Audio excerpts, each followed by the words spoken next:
اب میں چند جملے پیش کرنا چاہوں گا جب امام تشریف لے آئیں تو عموماً عام طور سے علامات ظہور کو پیش کیا جاتا ہے. ظہور کے بعد کا مرحلہ، علامات ظہور میں بہت زیادہ علامات. ظہور امام روز عاشور کریں گے اور مکے سے ظہور ہوگا. عصر کا وقت ہوگا. 313 امام کے ایسے خاص افراد ہوں گے جو فوراً بیعت کے لیے پہنچ جائیں گے. وہ سب مکے کے نہیں ہوں گے، دنیا بھر سے 313 خاص ہوں گے. لیکن روایات کے الفاظ ہیں کہ یہاں چلیں گے، چند لحظوں میں امام کی بارگاہ میں پہنچ جائیں گے. ارے جس کے چاہنے والے ایسے ہوں،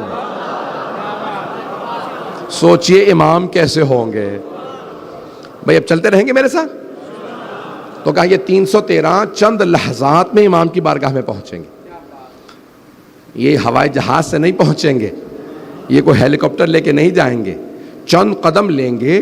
اسے کہا جاتا ہے طی الارض، کہ ان کی زمین جو ہے ان کے لیے سکڑ جائے گی.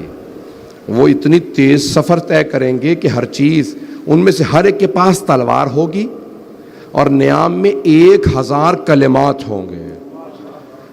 اسماء یعنی اللہ کے نام ہوں گے 1000 کا. ان میں سے کوئی ایسا نہیں ہوگا جو عام آدمی ہو.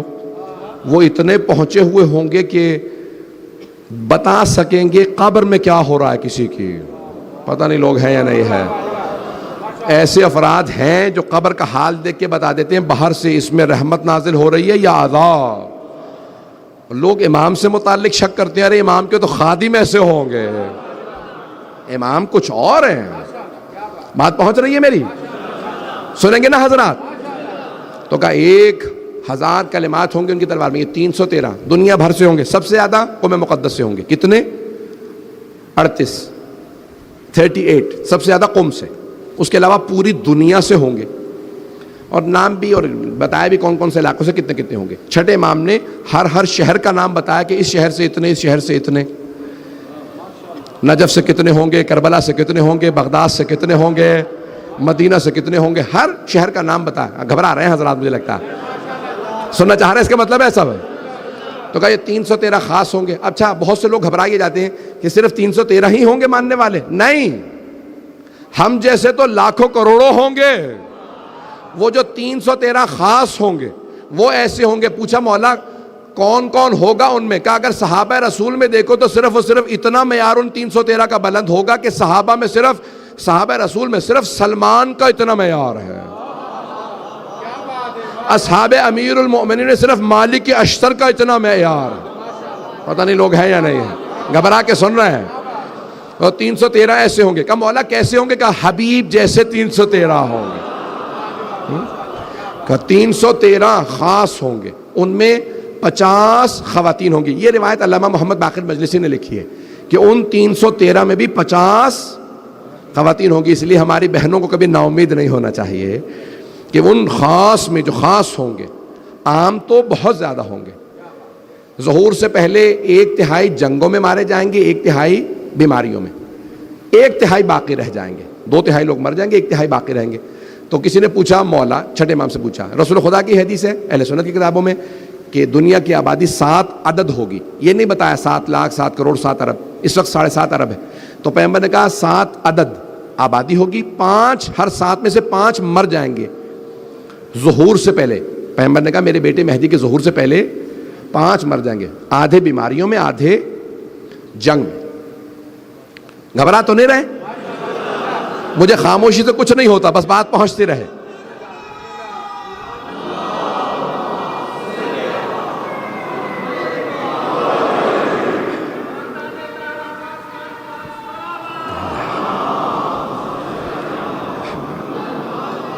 زیادہ وقت نہیں لوں گا، بس زیادہ زحمت نہیں دوں گا. تو کہا کہ 313 خاص ہوں گے. جب پوچھا چھٹے امام سے، کہا مولا جب 2/3 لوگ مر جائیں گے یا مارے جائیں گے تو بچے گا کون؟ تو آپ نے فرمایا ہمارا صاحب یعنی صاحب زمان اور ہمارے شیعہ.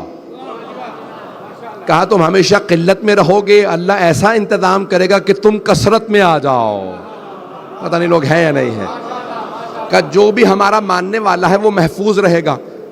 تو اب یہاں پہ بڑی بحث کی گئی ہے کہ مولا کے حساب سے ماننے والا یا ہمارے حساب سے، پتہ نہیں لوگ ہیں یا نہیں ہے۔ مولا کے حساب سے دیکھا جائے تو معیار بہت بلند ہے، اس میں تو ماننے والا کوئی بھی نہ آئے، اکا دکا ہی پہنچیں گے۔ کہا مولا کیسا ماننے والا؟ مولا نے کہا جو بھی ہماری ولایت کو مانتا ہے وہ ہمارا، پتہ نہیں لوگ ہیں یا نہیں، کہا جو بھی ہمیں مانتا ہے وہ ہمارا ہے۔ کہا مولا کیا معیار ہو؟ مولا نے کہا کہ ہمارا بے عمل بھی ان کے بعمل سے افضل ہے۔ میں یہ لائسنس نہیں دے رہا ہوں گناہوں کا، لیکن اس کو کبھی بھی اپنے کسی گنہگار بھائی کو بھی توہین نہ کرے، میں اس لیے یہ بات پیش کر رہا ہوں۔ کہا کہ ہمارا بے عمل بھی ان کے بعمل سے افضل ہے۔ کہا مولا کیوں؟ کہا کیونکہ وہ ہمارا، جو ہماری ولایت رکھتا ہے وہ ہمارا ہے، جو مانتا ہی نہیں جتنا مرضی عمل کرتا جائے، جو مانتا نہیں کچھ قبول نہیں۔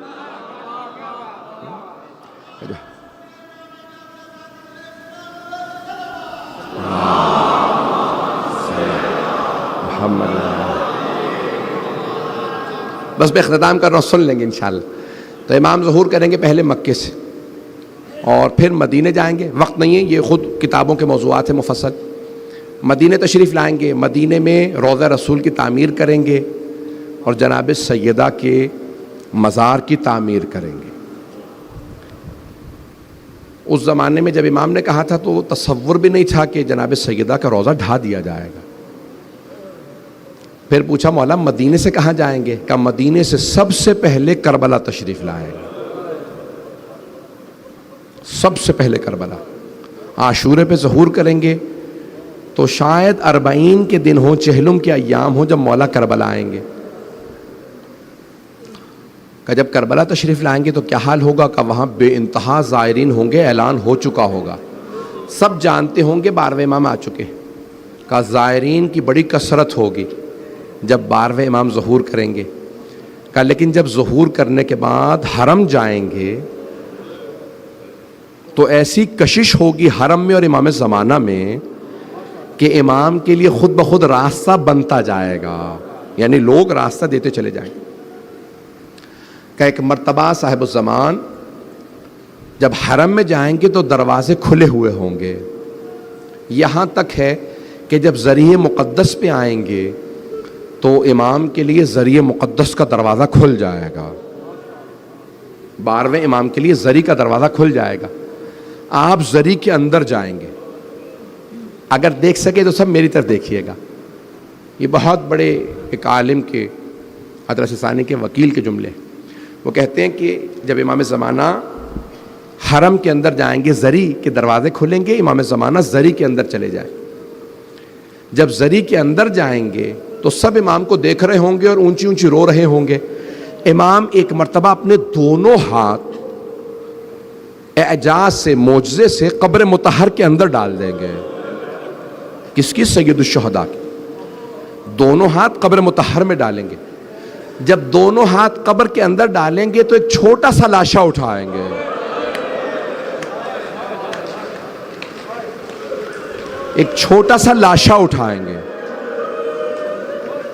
سید الشہداء کی قبر سے، لاشا اٹھائیں گے، لاشا اٹھا کے سینے سے لگائیں گے اور پیار کرنے کے بعد ایک مرتبہ روتے ہوئے مجمع سے پوچھیں گے بتاؤ اس بچے کا کیا جرم تھا، اس بچے کو کیوں تیر مارا گیا؟ یہ جناب علی اصغر کا لاشا ہو۔